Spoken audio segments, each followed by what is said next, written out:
Hello everyone and welcome to my penultimate sideboard appearance here at the Los Angeles Legacy Open.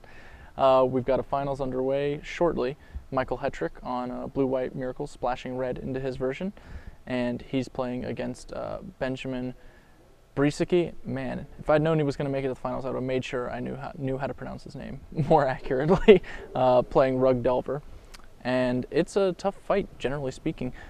He's already dispatched one Miracles player in the top 8, Joe Lissette. I would even go so far as to argue that Joe's list was a little better set up for the Rug Delver matchup than Michael Hetrick's is, just looking at the numbers. But obviously, yeah, things can kind of hedge in different directions, and a game is a game. Michael Hetrick has access to Moats and Four Terminus, just as Joe did, and those cards are going to be important. I think Benjamin's Pyroblasts out of the sideboard are kind of a big deal, and I think Surgical Extraction is also pretty reasonable in the matchup.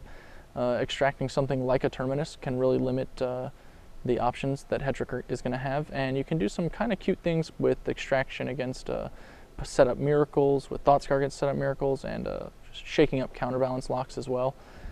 So it's an interesting kind of a matchup. I expect we'll see a lot of play, and it'll mostly be Benjamin rushing to try and kill Hetrick before he can deploy something that takes over the game. Nimble Mongoose is an all-star if it can dodge getting Terminus, but beyond that, most of the creatures are relatively vulnerable to Swords to Plowshares and Snapcaster Mage. I'm going to go ahead and throw it back to Cedric and Patrick Sullivan in the boot. Patrick Chapin. Man, I can't believe I did it. I'm almost over. I'm almost out.